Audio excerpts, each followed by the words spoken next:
Son nom était Élise, et elle se noyait. Se noyait sous les dettes de son prêt étudiant, se noyait dans les effluves d'huile de truffe et de coquilles Saint-Jacques poêlées, se noyait dans les sourires de façade polie et vide qu'elle portait comme un uniforme. Pendant 8 heures chaque soir, elle n'était pas une chercheuse en histoire de l'art dotée d'une mémoire quasi photographique. Elle n'était qu'une serveuse. Mais un mardi soir pluvieux, un simple acte de gentillesse exprimé dans une langue qu'elle avait apprise pour des manuels poussiéreux attira l'attention du seul homme qui pouvait soit la sauver, soit la détruire. Ce qu'il laissa sur sa table n'était pas seulement un pourboire. C'était une énigme enveloppée dans un billet de première classe pour une vie qu'elle ne pouvait même pas imaginer. Une vie où ses connaissances les plus profondes deviendraient sa seule arme. Le Moineau doré n'était pas seulement un restaurant. C'était un théâtre situé dans une rue pavée tranquille de Saint-Germain-des-Prés. Une scène méticuleusement conçue où l'élite parisienne accomplissait le rituel nocturne d'être vue. L'éclairage était toujours tamisé en un crépuscule conspirateur, faisant scintiller les diamants et dissimulant les fines lignes d'inquiétude sur les visages des banquiers d'affaires.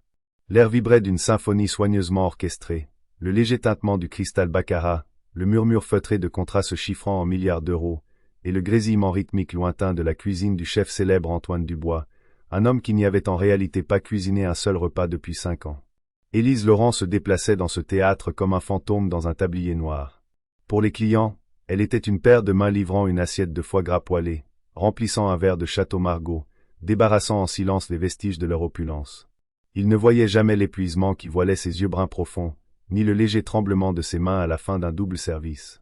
Il ne voyait jamais la jeune femme qui passait les heures précédant l'aube penchée sur des manuels, étudiant les coups de pinceau de Fragonard et le clair-obscur dramatique du Caravage, rêvant d'une vie entourée de toiles et d'histoires plutôt que de lin et d'argenterie. Sa réalité était un 6e étage sans ascenseur dans le 19e arrondissement, une pile de factures impayées maintenues par un élastique effiloché, et l'anxiété lancinante et omniprésente des frais médicaux croissants de sa mère en Normandie. Son master en histoire de l'art, spécialisé dans le portrait français du XVIIIe siècle, lui semblait moins un accomplissement qu'une blague cruelle, une clé coûteuse pour une porte qui restait obstinément verrouillée. Alors elle servait. Elle souriait. Elle récitait les suggestions du jour avec une grâce polie qui masquait le fait qu'elle sautait souvent des repas pour payer son loyer. Ce soir-là était particulièrement brutal. Une tempête s'était abattue sur la ville, et chaque table était occupée par des convives s'attardant sur leur dessert, peu enclins à braver le déluge. Les pieds d'Élise la lançaient d'une douleur sourde et persistante qui irradiait le long de sa colonne vertébrale. Elle était en pilote automatique, son esprit à des millions de kilomètres de là, quelque part dans les salles sacrées du musée d'Orsay, lorsque l'hôtesse plaça la dame à la table 7. La dame était âgée, impeccablement vêtue d'un tailleur Chanel probablement plus vieux qu'Élise elle-même, avec un collier de perles reposant sur son cou ridé. Elle dégageait une aura de richesse formidable du vieux monde, mais ses yeux, qui parcouraient la salle, contenaient une lueur de confusion paniquée. C'était Geneviève Moreau, la mère de 80 ans du célèbre et notoirement absent propriétaire du restaurant. Elle s'adressa à l'hôtesse dans un flot de français rapide et agité, ses mains gesticulant sauvagement. La jeune hôtesse, une saisonnière nommée Manon, la regardait fixement avec une expression de biche prise dans les phares, offrant un « Je suis désolé, madame. Je ne comprends pas, impuissant. » Elise observe a lost situation as an venomer. La voix de madame Moreau devenait plus forte, sa détresse augmentant. D'autres clients commençaient à dévisager. Le directeur, un homme perpétuellement stressé nommé Jean-Pierre, était de l'autre côté de la salle, apaisant un gestionnaire de fonds spéculatifs qui trouvait son steak saignant au lieu du divinement inspiré saignant qu'il avait commandé. C'était l'un de ces moments qui pouvaient faire tourner toute une soirée au vinaigre. Élise prit une profonde inspiration, rajusta son tablier et s'approcha de la table. « Excusez-moi, dit-elle, sa voix calme et basse. Elle s'adressa d'abord à Manon. « Je m'en occupe. » Puis elle se tourna vers la femme âgée, sa posture passant de serveuse lasse à professionnelle posée. Elle changea de registre, son français s'écoulant non pas avec la précision guindée d'une salle de classe, mais avec la cadence douce et nuancée qu'elle avait perfectionnée en écoutant d'innombrables heures d'enregistrements historiques pour sa thèse. Elle ne demanda pas ce qui n'allait pas. Au lieu de cela, dans un français fluide, elle se présenta et complimenta la broche élégante de la dame. Elle parla de la pluie, de la façon dont elle faisait ressembler les lumières de la ville à des joyaux éparpillés. Elle calma la tempête avant d'en aborder la cause. Lentement, les épaules tendues de madame Moreau se détendirent. Ses gestes frénétiques cessèrent. Elle regarda Élise. La regarda vraiment pour la première fois. Le problème, s'avéra-t-il, était simple. Madame Moreau avait perdu son chauffeur. Son téléphone était à plat. Elle était censée retrouver son fils, qui, bien sûr, était introuvable. Elle était seule, confuse et se sentait invisible dans une ville qui rugissait d'une langue qu'elle ne maîtrisait plus aussi bien. Élise écouta patiemment. Elle l'assura que tout irait bien. Elle lui expliqua dans ce même français apaisant qu'elle organiserait le service de voiture du restaurant pour la ramener chez elle, qu'il pouvait charger son téléphone derrière le bar, et qu'elle appellerait personnellement l'assistant de son fils pour l'informer du changement de plan. Elle prit le manteau de la dame, l'installa confortablement et lui apporta une tasse de tisane à la camomille, tout en maintenant une conversation discrète et rassurante. Elle était si concentrée sur Madame Moreau qu'elle remarqua à peine l'homme à la table adjacente, la table 8. Il était là depuis plus d'une heure, assis seul dans la banquette d'angle, une figure solitaire sirotant un unique verre de Macallan 25. Il n'avait pas regardé de menu. Il n'avait pas touché à la corbeille de pain. Il avait simplement observé la salle avec une immobilité déconcertante, son regard acéré et intelligent. Son costume était sombre, sur mesure et discret, le genre de luxe qui murmure plutôt qu'il ne crie. Il n'était ni vieux ni jeune, avec des mèches d'argent aux tempes qui contrastaient avec ses cheveux sombres. Il y avait une tristesse profonde dans ses yeux, un poids qui semblait en désaccord avec sa puissante immobilité. Il observa toute l'interaction d'Élise avec Madame Moreau. Il vit le passage de serveuse fatiguée à gardienne confiante. Elle entendait l'accent parisien impeccable. Il vit l'empathie sincère dans son expression, la manière douce dont elle toucha le bras de la femme âgée pour la rassurer. Il vit quelque chose de plus qu'une serveuse faisant son travail. Quand Élise retourna enfin à ses tâches, le cœur battant encore un peu plus vite à cause de l'adrénaline, elle passa devant la table 8. L'homme croisa son regard une fraction de seconde. Il fit un léger signe de tête, presque imperceptible. Ce n'était pas un geste de remerciement ni une avance de séduction. C'était un regard de reconnaissance, d'évaluation. 1 heure plus tard, alors que le restaurant commençait à se vider, Élise alla débarrasser la table 8. L'homme était parti. Le verre de Scott était vide. À côté, glissé proprement sous une lourde carte de crédit noire, il n'y avait pas un pourboire typique. C'était une liasse de billets de 100 €, bien plus que le prix de la boisson, et sous l'argent se trouvait une unique feuille de papier cartonné couleur crème, pliée. Le souffle d'Élise se coupa. Sa première pensée fut qu'il l'avait oubliée.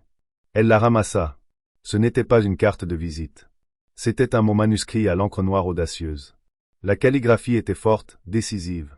Il disait « Votre gentillesse est une monnaie rare. Votre aisance linguistique une compétence plus rare encore. J'ai une proposition qui requiert les deux. Une voiture vous attendra à cette adresse demain à 9 h. Soyez dedans. » Sous l'adresse, un aérodrome privé au Bourget, se trouvait un numéro de téléphone et un nom, Adrien de la Tour.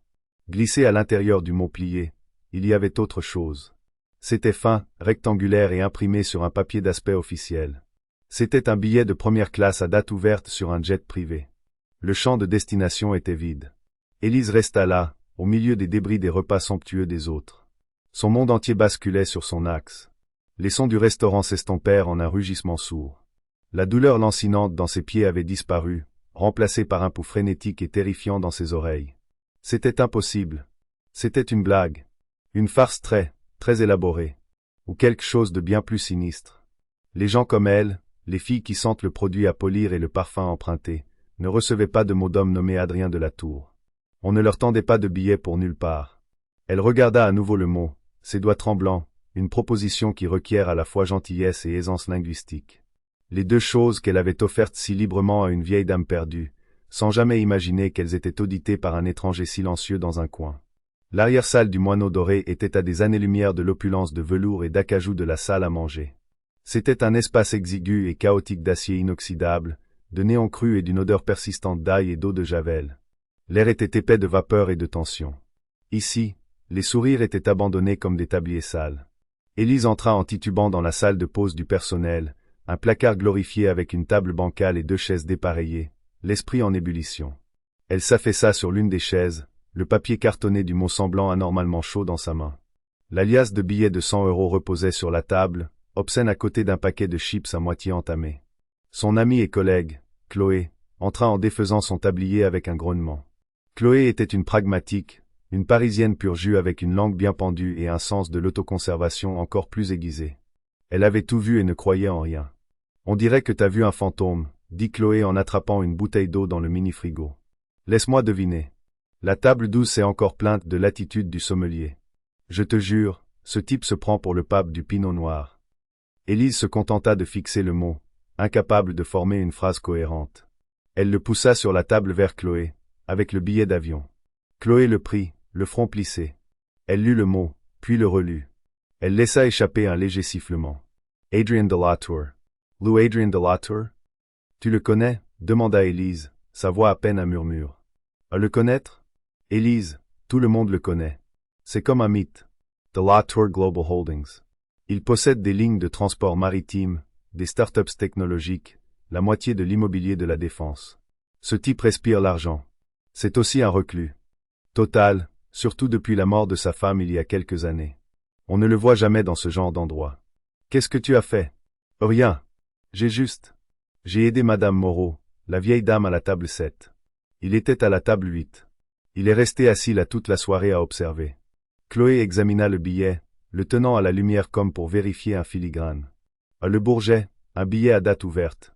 C'est soit le début d'un conte de fées, soit un film d'horreur, et je ne suis vraiment pas sûr de savoir lequel. Elle regarda Élise, son cynisme habituel s'adoucissant d'une réelle inquiétude. Tu envisages sérieusement d'y aller? Je ne sais pas quoi penser, avoua Élise en passant une main dans ses cheveux. Ça ne peut pas être réel. C'est une erreur, ou un test, ou pire. Les ruelles sombres de son imagination lui offrirent une douzaine de scénarios terrifiants, du trafic humain aux escroqueries élaborées.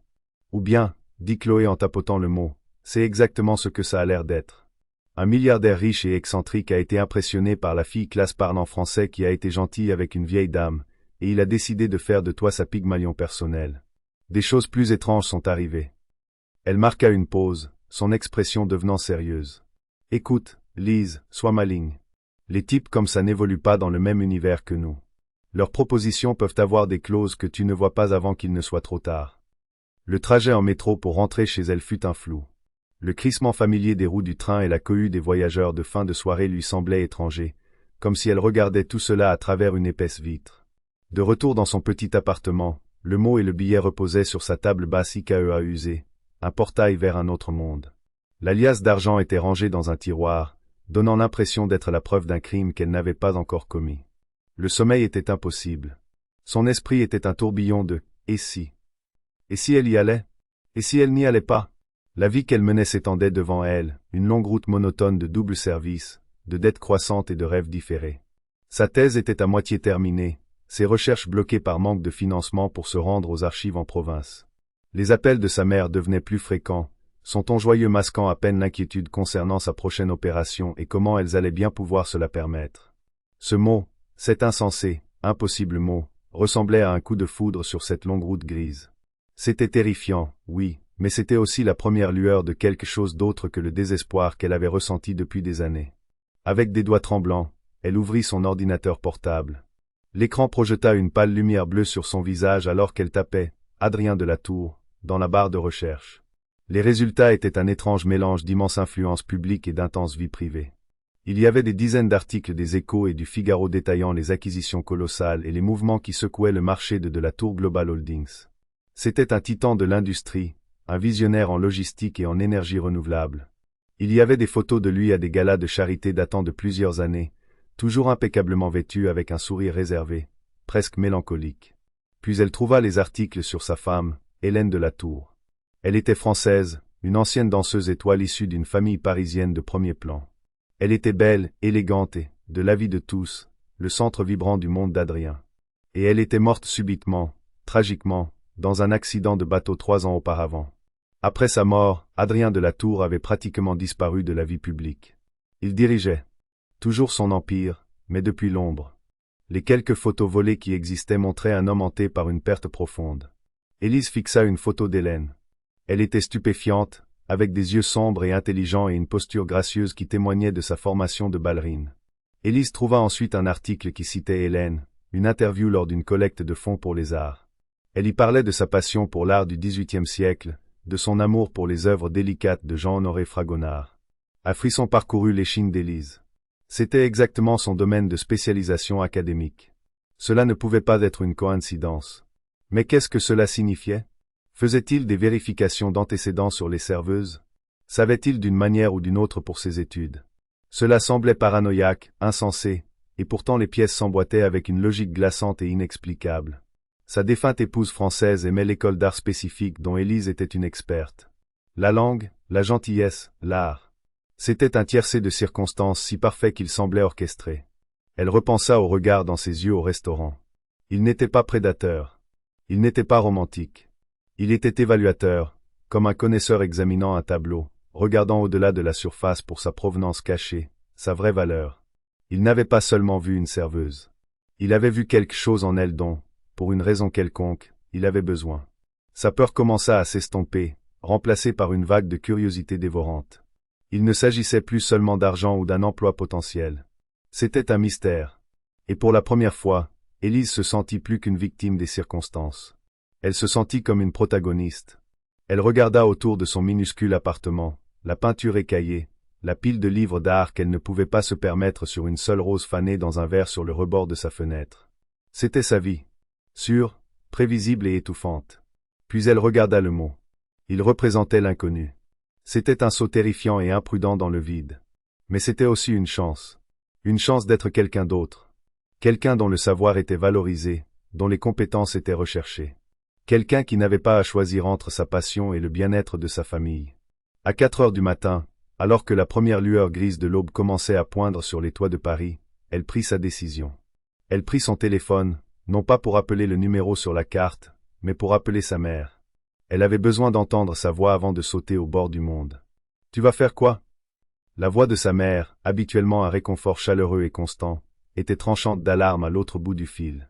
Il était 6 heures du matin en Normandie, et l'appel d'Élise l'avait clairement réveillée. « Je pars en voyage, maman, pour une opportunité d'emploi potentiel, » dit Élise, essayant de garder sa propre voix égale, transformant l'histoire en quelque chose qu'une mère inquiète pourrait digérer. Elle mentionna un mécène généreux, une opportunité de réseautage, une courte mission de conseil. Elle omit le jet privé, la destination en blanc et le mystérieux milliardaire en deuil. « Élise, ma chérie, ça ne te ressemble pas. Tu es toujours si prudente. Qui est cette personne ? » « C'est un homme d'affaires respecté, maman. J'ai fait des recherches sur lui.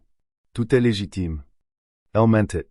Ou du moins, elle étira la vérité en une forme qu'elle pouvait supporter. C'est une chance infime, mais ça pourrait changer les choses pour nous. Il y eut une longue pause sur la ligne. Élise pouvait entendre les peurs inexprimées, toute une vie d'avertissement sur un monde qui n'est pas tendre avec les jeunes femmes qui ont plus de rêves que d'argent. Mais sa mère connaissait aussi le poids que sa fille portait. Elle connaissait la dette écrasante, la thèse abandonnée, la lumière qui s'était lentement éteinte dans les yeux d'Élise. « D'accord, » dit finalement sa mère, sa voix de nouveau douce. « Tu es une fille intelligente, Élise. Tu as la tête sur les épaules et un bon cœur. Fais confiance à ton instinct. Si ça ne te semble pas juste, tu t'en vas. Sans poser de questions. Tu m'appelles à la seconde où tu atterris, où que tu sois. Promets-le-moi. » « Je le promets, » dit Élise, une boule se formant dans sa gorge. Le simple acte de confiance de sa mère était à la fois un réconfort et un fardeau terrifiant. Après l'appel, un étrange sentiment de calme s'installa en elle. La décision était prise. Les engrenages d'une machine inconnue tournaient déjà. Elle prépara un petit sac de voyage, ses mouvements délibérés et concentrés. Que met-on dans sa valise pour une rencontre avec un milliardaire sur un continent inconnu? Elle choisit son seul beau tailleur, un blazer bleu marine simple et bien coupé et un pantalon assorti, quelques chemisiers, et son exemplaire usé du rococo de Bordeaux. Elle glissa ses notes de thèse dans son sac, un talisman d'une vie qu'elle était soit en train de laisser derrière elle, soit sur le point de revendiquer. À 8h30, elle jeta un dernier regard à son appartement, un adieu silencieux à la fille qui s'était réveillée ici la veille. Puis elle descendit les 6 étages et sortit dans la lumière du matin, son cœur battant un tambour frénétique contre ses côtes. Le test final de sa résolution fut d'appeler le numéro sur le mot. Elle le composa sur le trottoir, ses mains tremblant si fort qu'elle dut s'y reprendre à 2 fois. Il ne sonna qu'une fois. Une voix répondit, nette et dénuée de toute chaleur. Oui. Ce n'était pas une question. C'était un ordre. Bonjour, je m'appelle Élise Laurent. On m'a donné ce numéro par M de la Tour hier soir.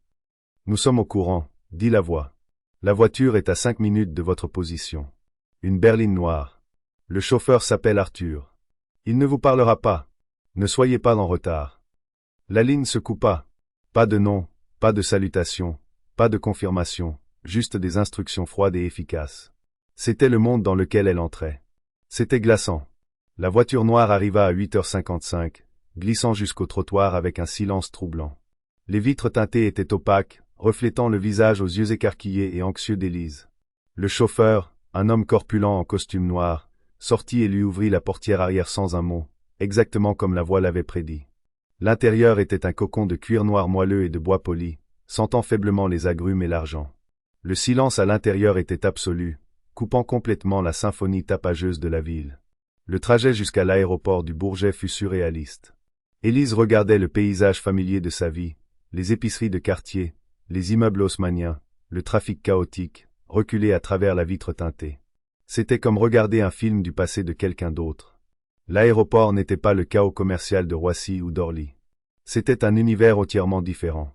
Ils contournèrent les terminaux et les fils de sécurité, roulant directement sur le tarmac où un Gulfstream G650ER élégant et d'un blanc immaculé attendait, ses moteurs émettant un bourdonnement bas et puissant.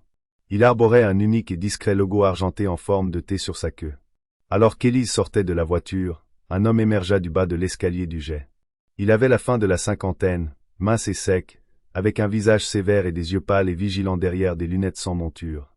Il portait un costume gris parfaitement taillé. Il était l'incarnation humaine de la voix au téléphone. « Mademoiselle Laurent, dit-il, sa voix tout aussi sèche et impersonnelle qu'au téléphone. Je suis Henri Flaubert. Je suis le chef de cabinet de M de la Tour. Veuillez monter à bord. » Ayallah conduisit en haut des marches jusqu'à la cabine du jet. Si la voiture était un cocon, ceci était un palais. Des sièges en cuir couleur crème, des tables en acajou poli, des fleurs fraîches dans un vase en cristal. C'était plus grand et plus luxueux que tout son appartement. Une hôtesse de l'air au sourire placide lui offrit une boisson. Élise demanda de l'eau, sa gorge soudainement sèche. Ils étaient les deux seuls passagers. Flaubert s'assit en face d'elle, ouvrant un portefeuille relié en cuir. Il n'engagea pas la conversation.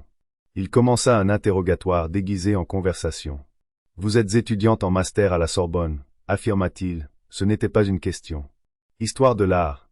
Votre thèse, sous-texte et subversion dans les fêtes galantes de Jean-Antoine Watteau, a 2 ans de retard. » Le sang d'Élise se glaça. « Comment savez-vous cela? » « Nous croyons en la diligence raisonnable, mademoiselle Laurent, dit Flaubert, ses yeux ne quittant jamais son visage.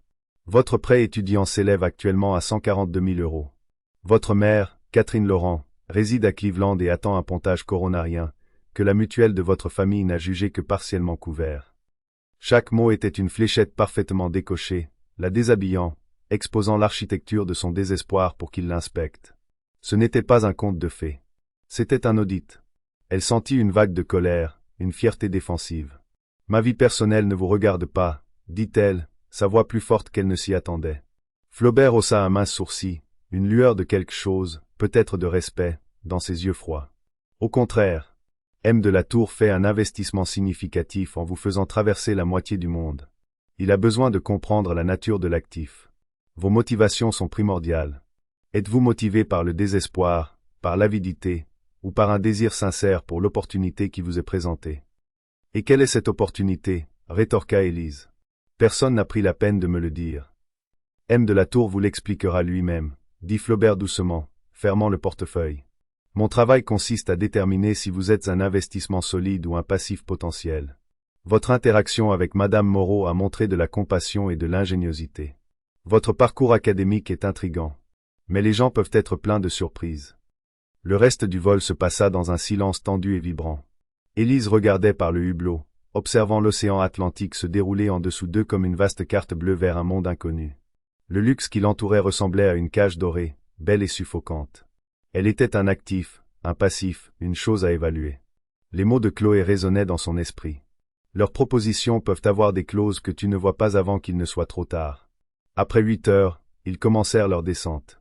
Le paysage qui émergea des nuages était d'une beauté de livre de contes à couper le souffle, des montagnes aux sommets enneigés entourant un lac vaste et d'un bleu impossible. Genève. Ils atterrirent aussi doucement qu'ils avaient décollé. Une autre voiture noire attendait sur le tarmac. Le trajet fut court, sinuant dans les collines surplombant la ville. Ils passèrent un imposant portail en fer forgé et descendirent une longue allée de gravier bordée de cyprès centenaires. La maison, c'était un euphémisme flagrant de l'appeler une maison, était un chef-d'œuvre moderne de verre et de pierre construit à flanc de colline, avec des vues panoramiques sur le lac Léman et le lointain Mont Blanc. C'était magnifique, et tout aussi silencieux et imposant que l'homme qui en était le propriétaire. Flaubert la conduisit à l'intérieur.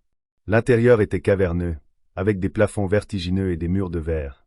Le mobilier était minimaliste, cher et impersonnel. Cela ressemblait moins à une maison qu'à un musée privé, un musée. Organisé par un fantôme. Il la conduisit à une suite d'invités plus grande que 3 de ses appartements réunis. Elle avait son propre balcon donnant sur le lac. C'était une pièce conçue pour impressionner, pour émerveiller, pour intimider. « Veuillez vous rafraîchir, mademoiselle Laurent », dit Flaubert depuis le seuil. « A.M. de la Tour vous recevra dans son bureau dans 1 heure. » Il referma la porte, la laissant seule dans l'espace silencieux et opulent. Élise se dirigea vers la baie vitrée et regarda la vue. La beauté était stupéfiante, irréelle, mais elle ne ressentait aucune joie, seulement un sentiment profond et terrifiant d'isolement. Elle était à un monde de tout ce qu'elle connaissait, un pion dans un jeu dont elle ne comprenait pas les règles, sur le point de rencontrer le roi. La suite d'invités était une symphonie de luxe discret, un espace si parfaitement agencé qu'il semblait inhabité. Le lit king size était drapé de draps dont elle ne pouvait même pas deviner le nombre de fils, l'air était parfumé d'une fragrance faible et non identifiable de thé blanc et de cèdre, et la salle de bain attenante était une caverne de marbre italien et de robinetterie chromée étincelante. Sur un petit bureau près de la fenêtre, un ordinateur portable et un smartphone neuf reposaient dans leur boîte, offrande silencieuse à sa nouvelle réalité temporaire. Pendant quelques instants, Élise se laissa séduire par l'opulence pure des lieux. Elle passa la main sur la surface fraîche et lisse d'un comptoir en marbre et toucha le plaid en cachemire incroyablement doux sur une chaise longue. C'était un monde qu'elle n'avait lu que dans les romans et étudié dans les peintures, un monde de richesse astronomique et sans effort. Mais l'émerveillement initial se mua rapidement en une conscience troublante de son propre décalage. Elle était une anomalie ici, un livre de poche écorné dans une bibliothèque de premières éditions reliée en cuir. Son simple tailleur bleu marine, qui lui avait semblé si professionnel et valorisant à Paris, paraissait maintenant terriblement inadéquat. Elle prit une douche dans une cabine plus grande que sa cuisine, la pression de l'eau un luxe décadent. En s'habillant, elle aperçut son reflet dans le vaste miroir poli. La même Élise avec les mêmes yeux inquiets la regardait. Le marbre et le chrome ne changeaient rien au fait qu'elle était une étrangère ici, une curiosité amenée pour inspection. La suite n'était pas un havre. C'était une cellule de détention, bien que d'une beauté à couper le souffle.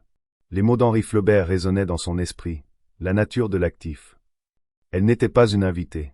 Elle était une marchandise en cours d'évaluation. Avec une profonde inspiration, elle se ressaisit. Elle n'était pas venue si loin pour se laisser intimider par des meubles coûteux. Elle était venue pour des réponses. Elle était venue parce que ce chemin impossible et terrifiant était le seul qui ne la ramenait pas directement au désespoir étouffant de son ancienne vie. Exactement 1 heure plus tard, elle trouva son chemin à travers les couloirs silencieux et résonnants jusqu'au bureau. La porte était une unique et imposante plaque de noyer sombre. Elle frappa, ses jointures produisant un son qui semblait trop fort dans le silence profond. La porte s'ouvrit sans un bruit. Henri Flaubert se tenait là, son expression aussi illisible que jamais. Il se contenta d'hocher la tête et de s'écarter, lui permettant d'entrer. Adrien de la Tour n'était pas assis derrière le bureau massif et futuriste qui dominait la pièce. Il se tenait près d'un mur de verre qui offrait une vue panoramique stupéfiante sur le lac et les montagnes au-delà. Le soleil couchant peignait la neige sur les sommets de teintes orangées et roses. Il était vêtu simplement d'un pantalon sombre et d'un pull en cachemire gris, et tenait une petite tasse à thé d'apparence délicate dans ses mains. Il se tourna lorsqu'elle entra, et pour la première fois, elle le vit clairement, loin de la pénombre théâtrale du moineau doré. La tristesse qu'elle avait entrevue dans ses yeux au restaurant n'était pas une expression fugace. C'était l'habitant principal de la pièce. Elle s'accrochait à lui comme une ombre, adoucissant les lignes nettes et puissantes de son visage. Il ressemblait moins à un titan des affaires qu'à un poète en deuil. « Mademoiselle Laurent. »« Élise. »« Merci d'être venue, dit-il. » Sa voix était plus profonde qu'elle ne s'y attendait, et plus calme, avec un léger enrouement. C'était une voix habituée à être écoutée sans avoir à être élevée. « Asseyez-vous, je vous en prie. » Il désigna l'un des 2 fauteuils en cuir positionnés devant la fenêtre, loin du bureau. C'était un choix délibéré, réalisa-t-elle, pour en faire une conversation, pas un entretien. Il s'assit dans l'autre fauteuil, posant sa tasse sur une petite table entre eux. Flaubert resta debout près de la porte, une sentinelle grise et silencieuse. « J'imagine que vous avez de très nombreuses questions, » commença de la Tour, le regard fixé sur la vue, comme s'il lui était difficile d'établir un contact visuel direct. « Ce serait un euphémisme, » répondit Élise, la voix assurée. « I'll esquisse un petit sourire triste. » Flaubert peut être exhaustif. Ses méthodes manquent d'une certaine finesse, mais son but est de me protéger. Souvent de moi-même. Il tourna enfin son regard vers elle, et ses yeux étaient d'une franchise perçante. Je vous dois une explication. Et the excuses pour la nature clandestine de mon invitation. Il marqua une pause, rassemblant ses pensées. L'autre soir, au restaurant, vous avez fait preuve d'une grande gentillesse envers Madame Moreau. Mais ce n'est pas seulement la gentillesse qui a attiré mon attention. C'était la langue, le dialecte spécifique que vous avez utilisé, la douceur de votre accent. C'était l'accent de ma femme. La confession flotta dans l'air entre eux, brute et inattendue. Soudain, les pièces s'assemblèrent dans une configuration différente. Il ne s'agissait pas d'un besoin professionnel pour une traductrice. C'était personnel. Profondément personnel. Ma femme, Hélène, continua-t-il, sa voix s'adoucissant, était de Paris. Elle était la personne la plus vibrante et la plus farouchement intelligente que j'ai jamais connue. Elle voyait le monde à travers un prisme différent, un prisme d'art, d'histoire, de beauté. Les choses que je comprenais comme des actifs sur un bilan, elle les comprenait comme des morceaux de l'âme humaine. Il prit une gorgée de son thé, sa main n'étant pas tout à fait stable. Depuis son décès, je me suis efforcé de poursuivre ses passions, d'honorer sa mémoire. Elle était une grande collectionneuse d'art, spécifiquement d'art français du XVIIIe siècle, la période rococo. Fragonard, Watteau, Boucher. Ils étaient ses amis, ses confidents à travers les siècles. Le cœur d'Élise se mit à battre plus vite. Watteau, le sujet de sa thèse en suspens. La coïncidence était trop profonde, trop spécifique. Hélène cherchait un tableau particulier depuis des années, dit de la Tour, ses yeux maintenant lointains, perdus dans un souvenir. Il s'appelle Le Jardin secret. C'est une petite œuvre de jeunesse de Jean-Honoré Fragonard. Ce n'est pas l'une de ses pièces les plus célèbres. En fait, son existence a été débattue par les spécialistes pendant des décennies. La plupart pensent qu'il a été perdu pendant la Révolution française. Il se pencha en avant, une nouvelle intensité dans son expression. Mais Hélène était convaincue qu'il était réel. Elle a trouvé une référence à ce sujet dans le journal intime d'un aristocrate parisien des années 1790. Elle a suivi sa provenance supposée à travers 2 guerres mondiales. Elle croyait qu'il était caché dans une collection privée quelque part, oubliée. Trouver ce tableau était devenu Essay Tranquil Obsession. Il regarda directement Élise, et pour la première fois, elle comprit. Elle n'était pas là parce qu'elle parlait français. Ce n'était que la clé qui ouvrait la porte. Elle était là pour ce qu'elle savait. Il y a 3 jours, dit de la Tour, sa voix baissant jusqu'à devenir presque un murmure, j'ai reçu une communication hautement confidentielle. Le jardin secret a refait surface. Il est mis en vente dans une vente aux enchères privée sur invitation seulement dans 2 jours, ici à Genève. Les vendeurs sont les descendants d'une famille de banquiers reclus, et le secret entourant la vente est absolu. Il se leva et se dirigea vers un grand meuble en bois ancien. D'un tiroir, il sortit un dossier et le ramena, le posant sur la table devant Élise. Voici tout ce qu'Hélène avait rassemblé. Ses notes, ses recherches, les références historiques. Il ouvrit le dossier. À l'intérieur se trouvaient des photocopies de vieilles lettres, des registres de vente aux enchères et une seule photo en noir et blanc, délavée, d'un tableau. Elle représentait une scène de jardin luxuriant et envahi par la végétation. Une jeune femme en robe vaporeuse était assise sur un banc de pierre, lisant une lettre, un sourire subtil et secret sur les lèvres. Même sur la photo de mauvaise qualité, la maîtrise de la lumière et la délicatesse du coup de pinceau étaient évidentes.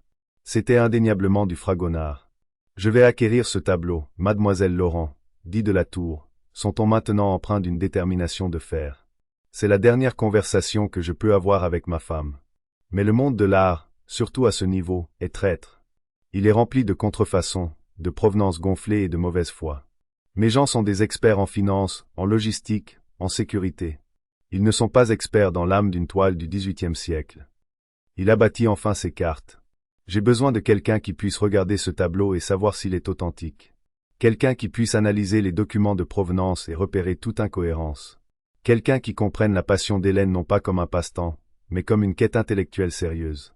Les recherches de Flaubert l'ont conduit à vos travaux universitaires. Votre rencontre au restaurant, cela m'a semblé un signe, un moment de sérendipité que je ne pouvais ignorer. » Il la regarda, son armure de milliardaire dépouillée, révélant le mari en deuil en dessous. « Ma proposition est la suivante, Élise. Je veux vous engager pour les prochaines 48 heures comme consultante. J'ai besoin que vous soyez mon experte. Mes yeux.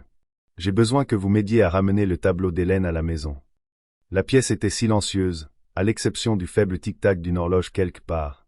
Élise regarda la photographie du tableau, puis le poids immense et douloureux dans les yeux d'Adrien de la Tour. C'était l'opportunité. Pas un travail de traductrice ou d'assistante personnelle dans une cage dorée. C'était une chance de faire exactement ce pour quoi elle était née, d'utiliser les connaissances qu'elle avait si durement acquises pour un but profondément profondément humain. Ses propres problèmes en la dette, le loyer, la maladie de sa mère semblaient s'effacer à l'arrière-plan, éclipsés par l'impossibilité pure et magnifique de la tâche qui l'attendait. « Par où est-ce que je commence » demanda-t-elle. Une lueur de soulagement si profonde qu'elle était presque imperceptible traversa les traits d'Adrien de la Tour.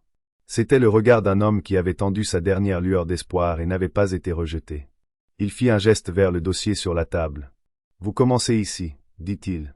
C'était le travail de toute une vie d'Hélène, en quelque sorte, sa quête académique. Tout ce qu'elle a trouvé est dans ce dossier. Mais les vendeurs ont également fourni leur propre documentation, la prétendue provenance du tableau, des expertises d'authentification et des images numériques haute résolution. Monsieur Flaubert vous conduira à la bibliothèque. Vous aurez un accès illimité à mes ressources. Tout ce dont vous avez besoin aux livres, revues spécialisées, accès aux archives en ligne, vous n'avez qu'à demander. Monsieur Flaubert, qui était resté aussi immobile qu'une statue près de la porte, s'avança. Son expression était inchangée. Ses yeux pâles avaient toujours la même lueur sceptique.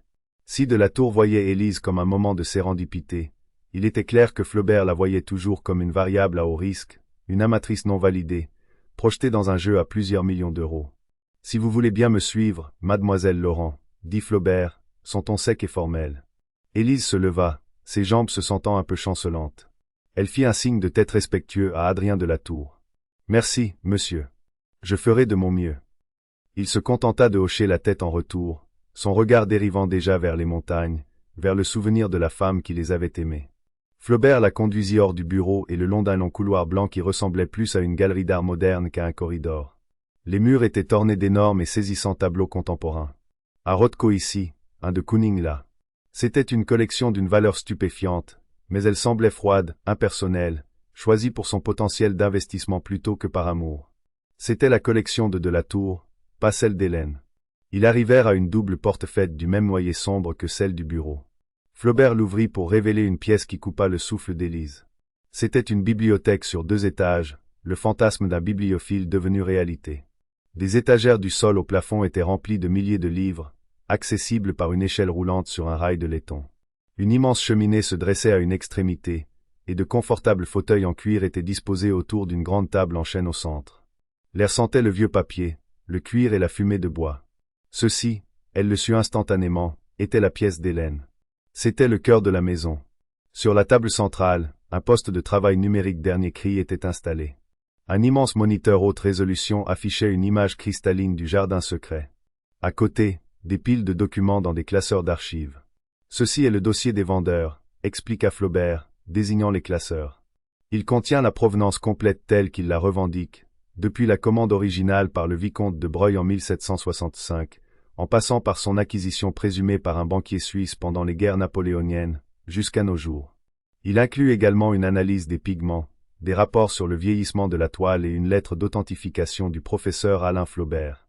« Flaubert » demanda Élise en haussant un sourcil. « Un parent. »« Mon frère » répondit Flaubert sans la moindre chaleur. « Il est le directeur du département d'histoire de l'art à Oxford. Son opinion a un poids considérable. » Le message non dit était clair. « Mon frère, un expert de renommée mondiale, a déjà donné son accord. Que pourriez-vous, une étudiante diplômée sans le sou, trouver qu'il aurait manqué ? Ce n'était pas seulement une consultation. C'était un test, une épreuve du feu. Elle était opposée à l'expert établi et prestigieux. » Flaubert continua sa visite des ressources. « À la bibliothèque de M de la Tour est vaste. Vous y trouverez des éditions originales de tous les principaux textes sur l'art rococo. Nous avons également un abonnement à toutes les bases de données universitaires et archives de maisons de vente aux enchères du monde. Un chef est à votre disposition et vous apportera tout ce que vous souhaitez manger ou boire. Vous ne serez pas dérangé. La vente aux enchères a lieu dans 36 heures. » Il marqua une pause, son regard acéré. M de la Tour est un homme émotif en ce qui concerne sa défunte épouse. Je ne le suis pas. Mon rôle est de protéger ses intérêts. J'ose espérer que vos conclusions seront basées sur des preuves empiriques et non sur un désir de plaire à votre nouveau bienfaiteur. L'accusation à peine voilée la piqua, mais Élise ne le laissa pas paraître. Elle soutint son regard directement. À Monsieur Flaubert, je suis une universitaire. Les preuves empiriques sont la seule chose en laquelle j'ai confiance.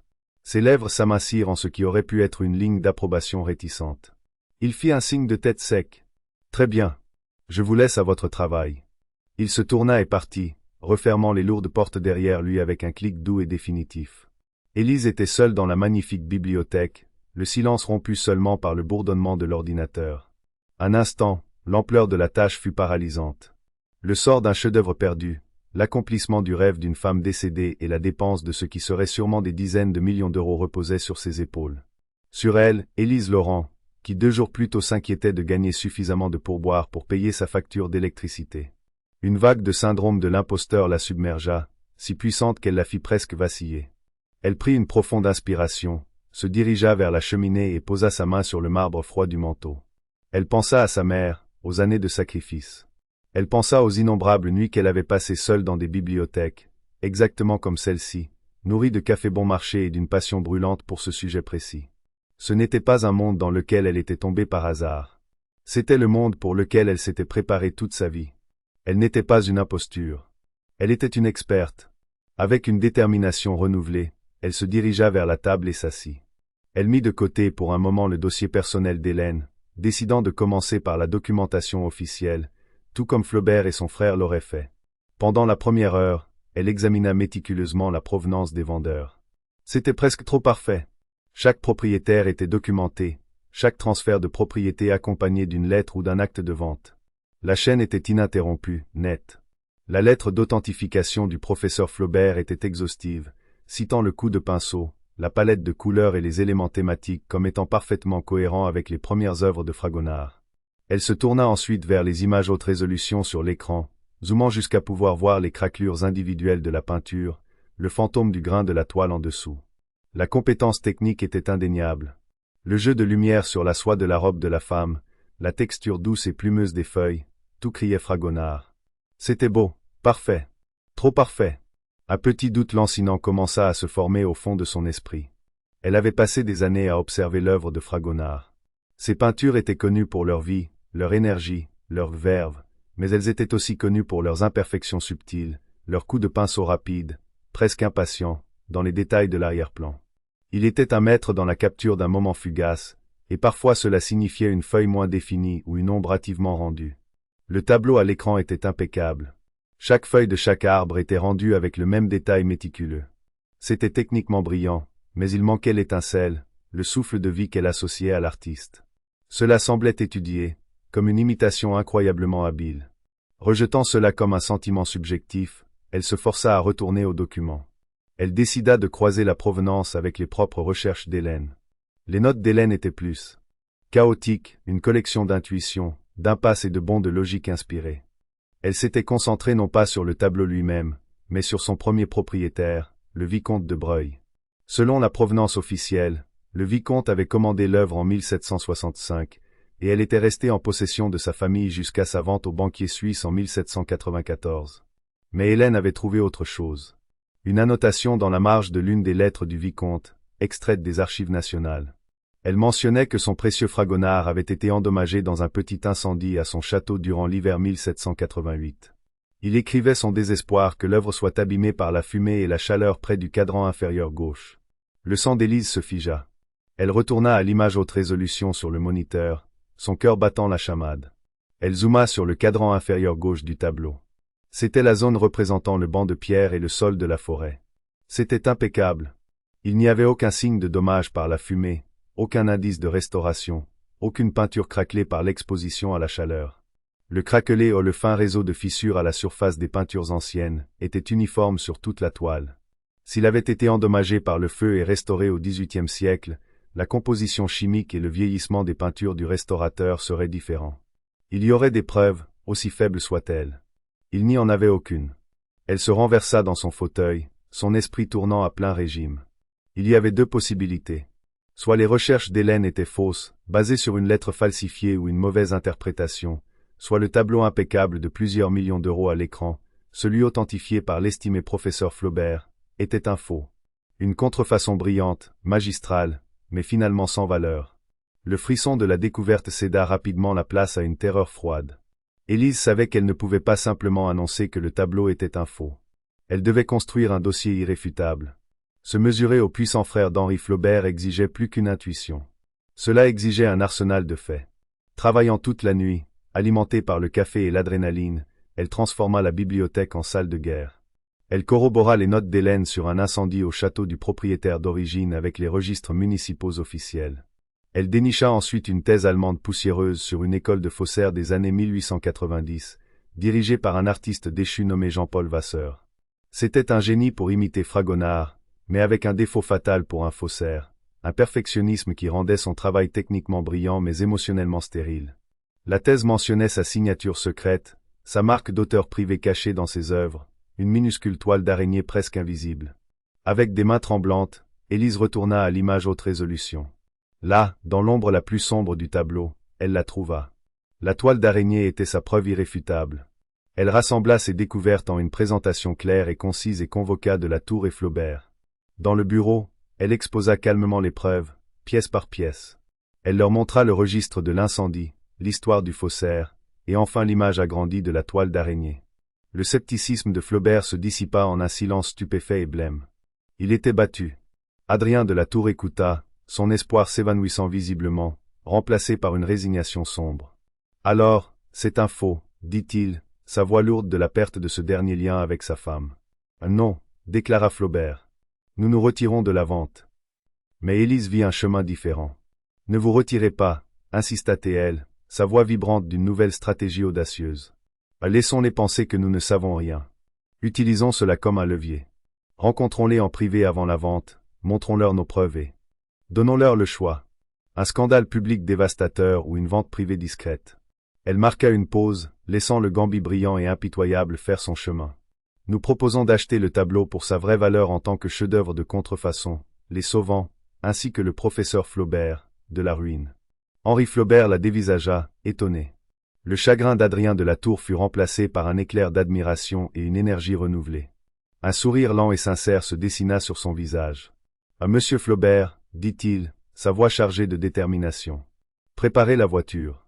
Il semble que Mademoiselle Laurent et moi ayons une vente aux enchères à laquelle assister. » La vente se tenait dans le coffre-fort stérile et silencieux d'une banque privée genevoise. Avant que les enchères ne puissent commencer, Flaubert obtint une réunion privée.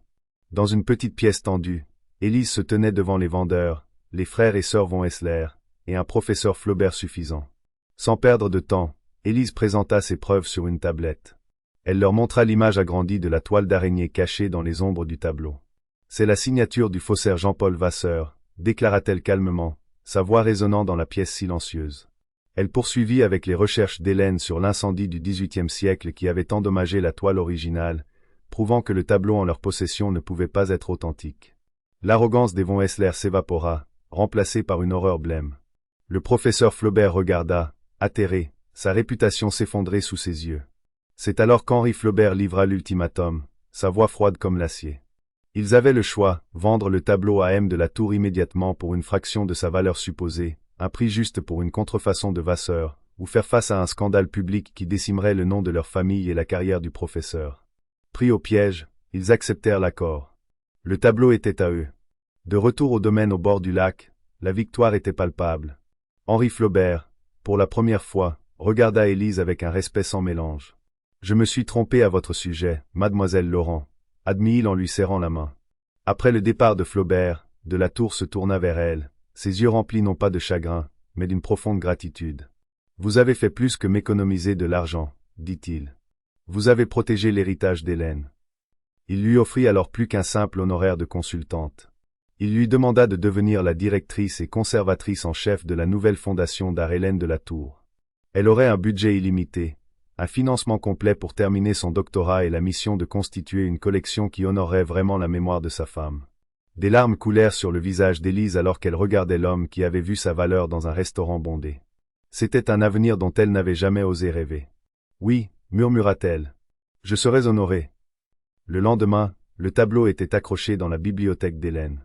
Ce n'était pas l'original perdu, mais c'était la fin d'un voyage, un beau mensonge qui avait conduit Élise à sa vérité profonde et indéniable.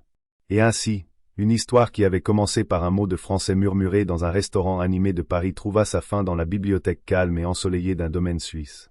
Le parcours d'Élise nous rappelle que les choses les plus précieuses que nous possédons ne sont souvent pas les compétences que le monde récompense immédiatement, mais les passions que nous cultivons en silence. Son expertise en histoire de l'art, autrefois source de dette et de désespoir, est devenue son plus grand atout. Sa gentillesse, offerte librement sans attente de récompense, a ouvert une porte vers un univers dont elle ne soupçonnait pas l'existence. Cette histoire est un témoignage de l'idée que le destin n'est pas toujours un grand plan préécrit. Parfois, c'est un étranger silencieux à la table voisine qui attend, écoute et reconnaît en vous une valeur que vous aviez peut-être même oublié de posséder.